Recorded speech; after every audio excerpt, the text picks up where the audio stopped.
Łódź prawa miejskie uzyskała w 1423 roku. Ale czy wiecie, że w jej współczesnych granicach istniało niegdyś drugie miasto? Jeżeli nie, to zapraszam na kolejny odcinek Lotra.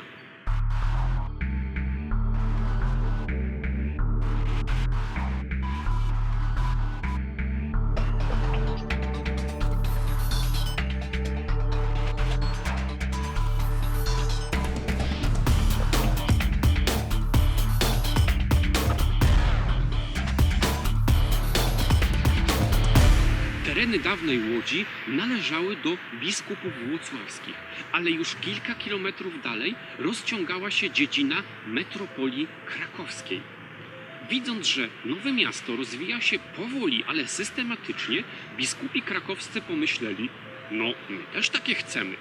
A że arcybiskupem Grodu Kraka był wtedy Piotr Gamrat, człowiek, który myślał zarówno o świecie przyszłym, jak i doczesnym, sprawę załatwiono szybko i konkretnie. W 1542 roku na tych obszarach lokowano nowe miasto o nazwie Brus.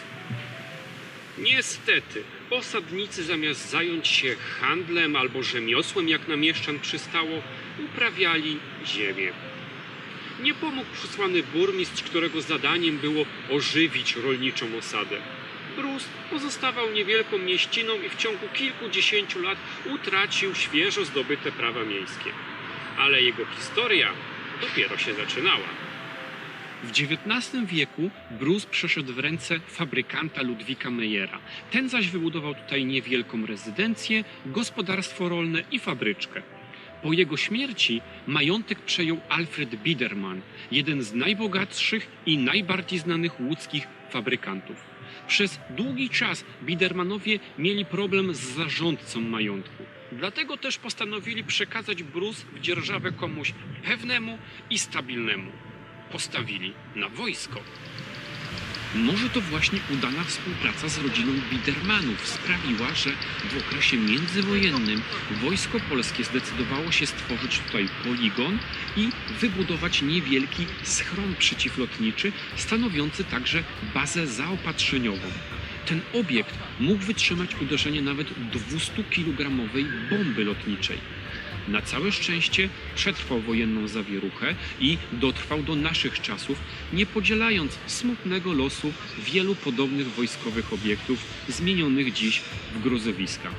Dzięki staraniom zapaleńców z kompanii Brus ten schron powoli odzyskuje dawną świetność, a w swoich podwojach mieści dziś niewielkie muzeum.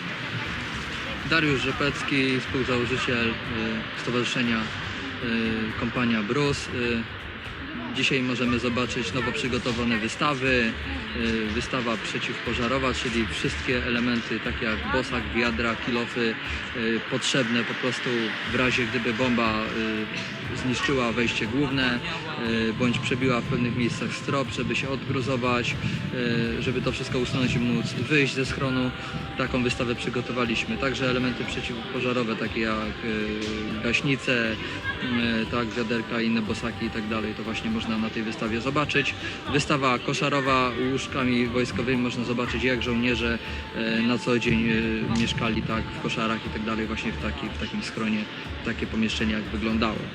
Wystawa militariów jak zwykle w odświeżonej formie, w głównej sali.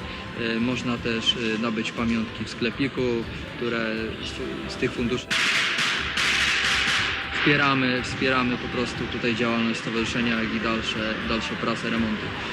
Dzisiaj można także zobaczyć przejażdżki samochodów wojskowych, takie jak ciężarówka Magirus-Deutz albo Gaz-69. Można postrzelać także na strzelnica ASG, czy kantyna aprowizacja, restauracja tutaj nam zapewnia ciepłe posiłki i wojskową grochówkę. To w sumie tyle. Dziękuję i zapraszam na nasze strony www.schronbrus.org i Facebook Kompania Brus. Dziękuję. Ale wróćmy do historii. Podczas okupacji okolice schronu i poligonu stały się miejscem hitlerowskich egzekucji. Niemcy rozstrzeliwali tutaj przedstawicieli łódzkiej inteligencji. Po 1945 roku ten niechlubny proceder kontynuowali Sowieci. Według niektórych źródeł to właśnie na tym poligonie znajduje się grób legendarnego żołnierza Armii Krajowej Stanisława Warszyca-Sojczyńskiego. Prace badawcze prowadzone tutaj przez łódzkich archeologów doprowadziły do odkrycia grobów ponad 100 osób.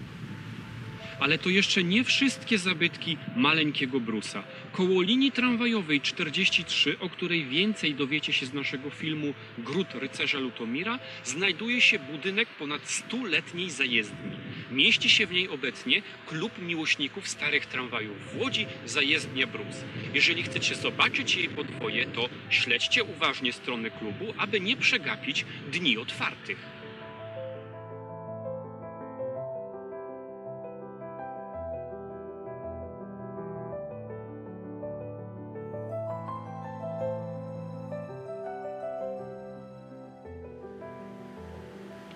Dziś Brus to niewielkie osiedle w granicach Wielkiej Łodzi.